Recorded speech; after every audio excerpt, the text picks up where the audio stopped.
O livro dessa semana é o livro da Margaret Murray, O Deus das Feiticeiras.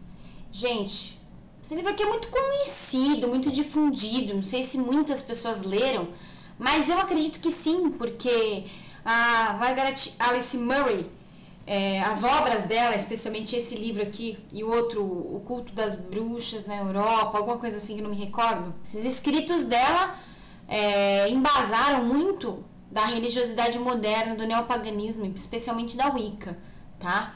Muito embora a gente saiba que, assim, a Margaret Murray, ela teve muitas críticas, né? Sofreu muitas críticas por seus estudos. E eu já vou explicar por quê, tá? O que foi? Ô, bebê. Bom, independente das críticas e tudo mais que a Margaret Murray sofreu, a gente não pode negar que ela foi uma grande desbravadora, uma grande precursora, porque uma mulher escrever sobre, sendo uma antropóloga, uma egiptóloga naquela época, realmente não deve ter sido brincadeira, né?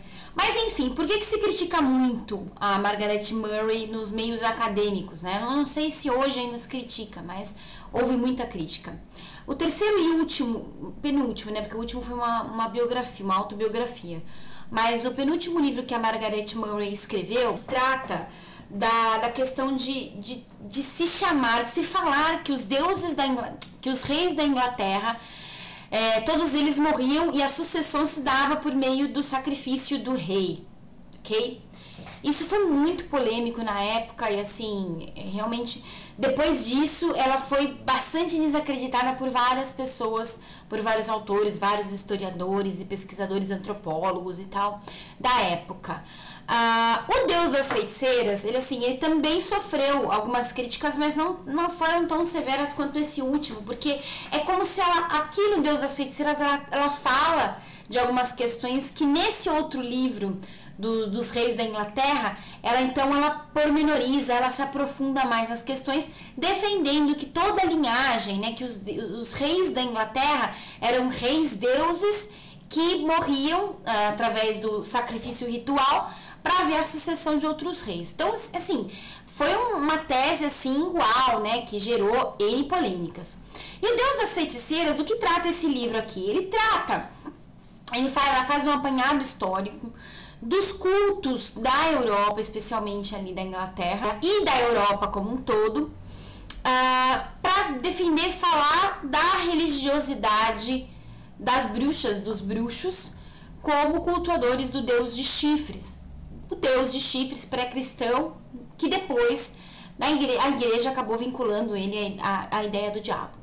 Então, assim, ela se baseia muito em fatos históricos, sim, interpretações históricas também, mas especialmente ela se pauta muito também em julgamentos já no período da Inquisição, ok? Então, ela fez uma análise muito grande de uma série de julgamentos e do depoimento das pessoas que eram acusadas de bruxaria e extraiu daí alguns traços do que seria uma antiga religião.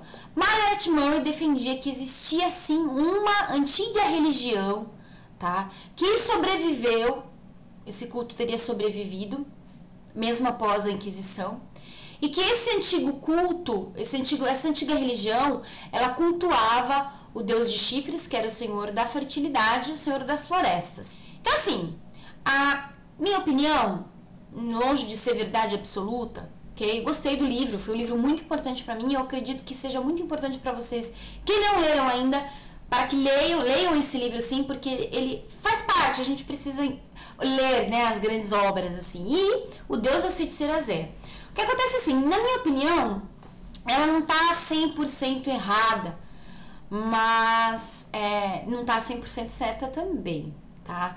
Eu não sei, me soa um pouco estranho dizer que existia uma antiga religião pré-cristã que teria sobrevivido. Assim, o jeito como ela coloca que teria sido, não sei, me parece um pouco estranho, tá? Mas é minha opinião também, sei lá, né? Pode ser que eu esteja errada também, mas me parece um pouco estranho. Vamos entender a estrutura do livro. O livro não é um livro grosso, assim. Ele tem por volta de 150 páginas, um pouco mais. E o sumário, então, vem o prefácio à primeira edição, a introdução, capítulo 1, o Deus de Chifres, capítulo 2, os adeptos, capítulo 3, o clero, as reuniões, a vassoura, capítulo 4, os ritos, as cerimônias de admissão, as danças, o banquete. Só um adendo, vocês estão vendo como que ela coloca? Ela realmente coloca, através dos seus estudos e das evidências, né, e dos traços históricos e muito dos julgamentos que aconteceram durante a Inquisição, ela elabora a sua teoria de que existiu realmente até mesmo um clero, existiu toda uma religião organizada pré-cristã que sobreviveu, né, que é a bruxaria e que teria sobrevivido. Não sei, gente, pra mim me parece um pouco estranho que tenha sido assim tão organizado, mas é minha opinião. Capítulo 5. As cerimônias mágicas e religiosas, as cerimônias religiosas, os sacrifícios, as orgias e as cerimônias mágicas. Capítulo 6. A vítima divina, Guilherme Rufus, Thomas a Beck, Joana d'Arc, Gilles de Rais. E aí ela termina o livro, né?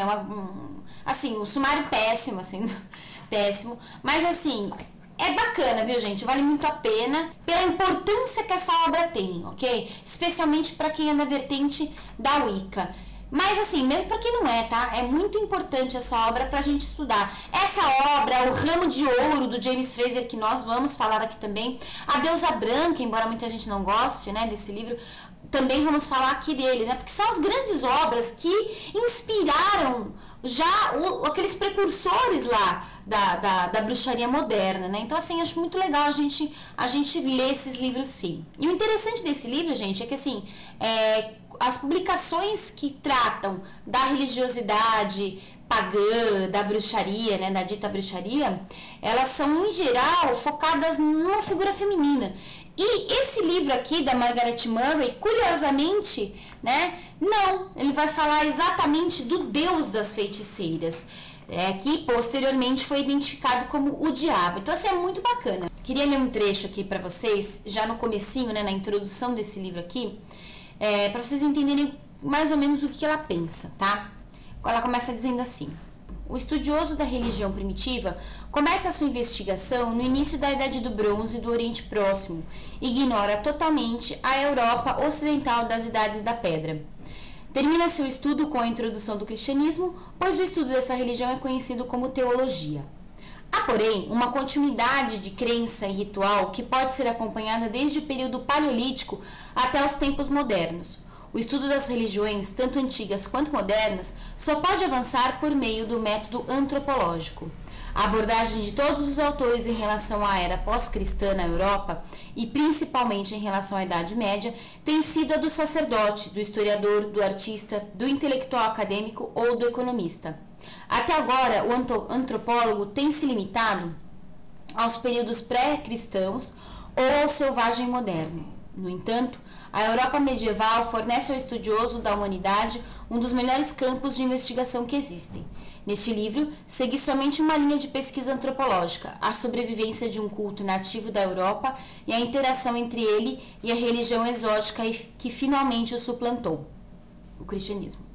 Acompanhei o culto do deus de chifres através dos séculos, desde seus protótipos paleolíticos, e demonstrei que a sobrevivência do culto deveu-se à sobrevivência das raças que veneravam esse deus, pois essa crença não poderia ter sobrevivido às invasões de outros povos e religiões, a menos que uma camada da população tivesse força suficiente para mantê-la viva.